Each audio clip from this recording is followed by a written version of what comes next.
Extrauterine Pregnancy audio course, Episode 3, Tubal and Implantation Biology. Tubal ectopic pregnancy is often taught as a blocked tube problem. That explanation is incomplete. The fallopian tube is not a passive pipe, and ectopic implantation is not caused only by mechanical obstruction. The tube has several jobs that must be coordinated in time. It captures the oocyte, supports fertilization, keeps the early embryo in a controlled tubal environment, and moves that embryo toward the endometrial cavity before implantation begins. That movement depends on patency, ciliary beat, smooth muscle contractility, tubal fluid, inflammatory tone, hormonal signaling, and communication between the embryo and the tubal epithelium. A normal tube is therefore both a road and a timing system. It must be open, but it must also move the embryo at the right pace and remain relatively non-receptive to implantation while the embryo is in transit. The anatomy explains the distribution of tubal ectopic pregnancy. Nature Reviews classifies most ectopic pregnancies as tubal and gives the common tubal sites: ampullary, isthmic, and interstitial. The ampulla is the wider distal segment and the common region of fertilization. Nature Reviews lists ampullary implantation at about 75% of ectopic pregnancies. Isthmic pregnancies are less common, about 12%. Interstitial pregnancies are rarer, about 2 to 6%, but they occur where the tube traverses the uterine myometrium, so the surrounding muscle and uterine blood supply change the rupture pattern. The numbers should sit on the anatomy. The wide distal tube is the common site. The proximal intramural tube is less common, but can be more dangerous because the surrounding myometrium allows later expansion and the vascular environment can make rupture severe. Say those numbers again as a map. About 3/4 are ampullary, the broad distal tube where fertilization commonly occurs and where delayed transport gives implantation time to happen. About 1 in 8 are isthmic, a narrower proximal segment. Less common, but less forgiving. Only a small minority are interstitial, roughly 2 to 6%, but they sit inside uterine muscle and near uterine blood supply. Frequency and danger are not the same thing. The commonest site is not always the most catastrophic site. Now add the mechanisms that make the tube unsafe. First, the road can be damaged. Pelvic inflammatory disease, previous tubal surgery, tubal ligation failure, adhesions, hydrosalpinx, endometriosis, and salpingitis isthmica nodosa can distort anatomy or narrow the lumen. Novak states the principle simply: any condition that delays or interferes with passage of the embryo through the fallopian tube increases ectopic risk. Second, the transport machinery can slow. Ciliated epithelial cells and smooth muscle are not decorative. They help move the embryo. Farron reviews experimental work showing that progesterone can reduce ciliary beat frequency, and that inflammatory mediators, such as interleukin-6, can also reduce ciliary function. If the embryo is delayed, it may reach implantation competence while still in the tube. The timing point is essential for memory. The embryo does not implant immediately after fertilization. It moves, divides, and becomes capable of implantation over several days. The tube is supposed to move it into the endometrial cavity before that competence arrives. Ectopic pregnancy becomes easier to understand when you picture a race between embryo development and tubal transport. If transport loses the race, the embryo can become ready to implant while still in a tissue that cannot safely host it. Third, the tubal lining can become more receptive than it should be. Farron describes work linking interleukin-6 and 8 to increase tubal epithelial receptivity, potentially through leukemia inhibitory factor, and links past chlamydia infection with integrin beta-1 expression that may enhance embryo-tubal attachment. This is a crucial correction. Ectopic pregnancy is not only an embryo trapped in the wrong place, it may also be an abnormal implantation dialogue between trophoblast and a changed tubal surface. Fourth, smoking can alter function without visibly blocking the tube. Novak connects nicotine exposure with altered tubal motility, ciliary activity, and blastocyst implantation, and describes a dose-dependent association with tubal pregnancy. Nature Reviews similarly links smoking with tubal dysregulation, impaired motility, weakened immunity, delayed ovulation, and increased ectopic risk. Farron adds a possible prokinetikin receptor pathway affecting smooth muscle contractility and receptivity markers. That mechanism gives a better counseling sentence.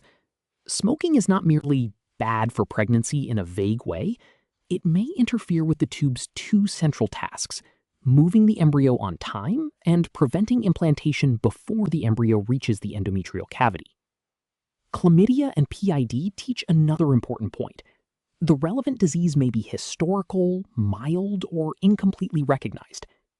Novak's infection chapter emphasizes that PID may have variable and subtle clinical features, and Novak's ectopic chapter describes the well-documented relationship between pelvic infection, tubal obstruction, and later ectopic pregnancy. In one cited study, subsequent ectopic pregnancy occurred in 9.1% of women with laparoscopically confirmed PID, compared with 1.4% after normal laparoscopy.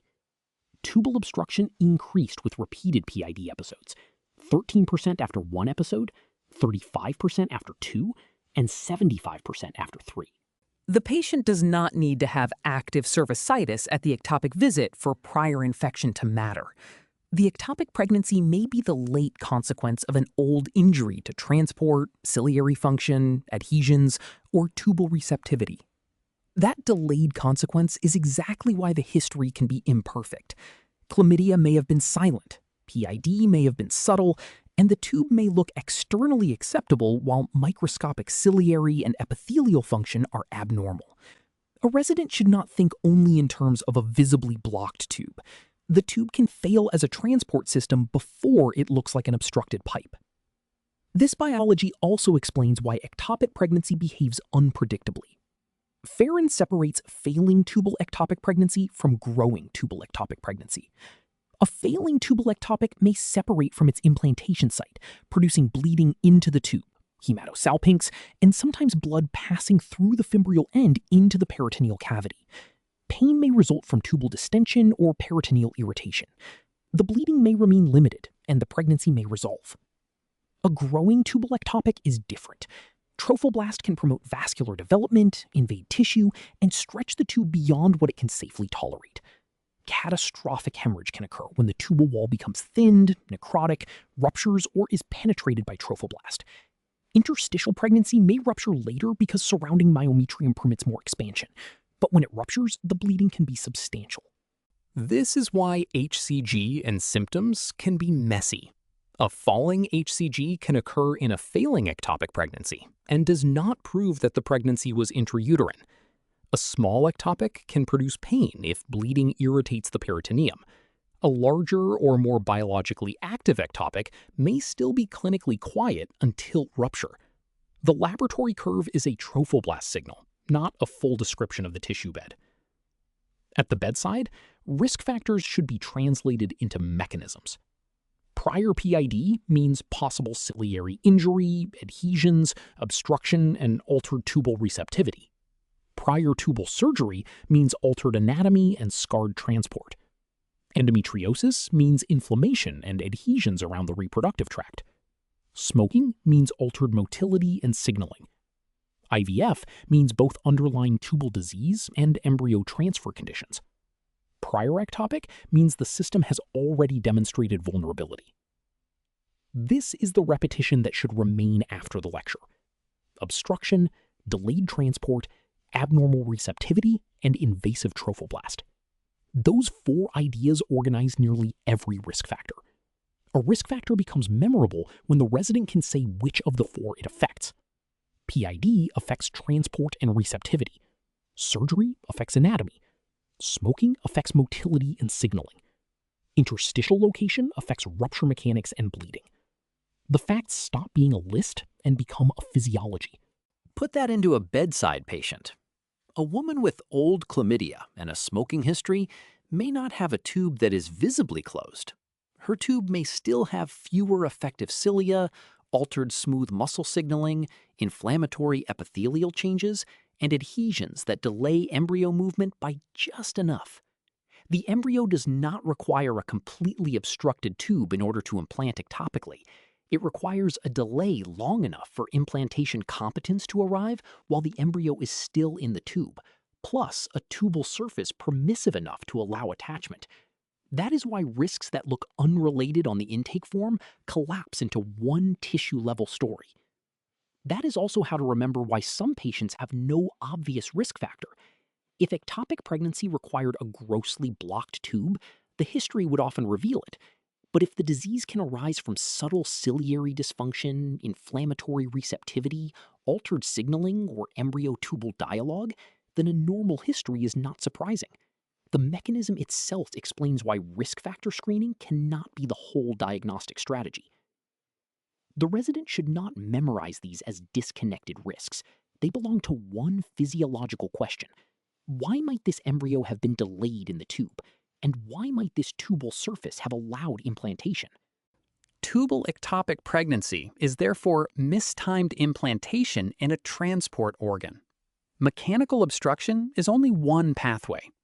The full disease includes damaged anatomy, slowed movement, inflammatory receptivity, altered signaling, and trophoblast behavior in a tissue bed that cannot safely host pregnancy.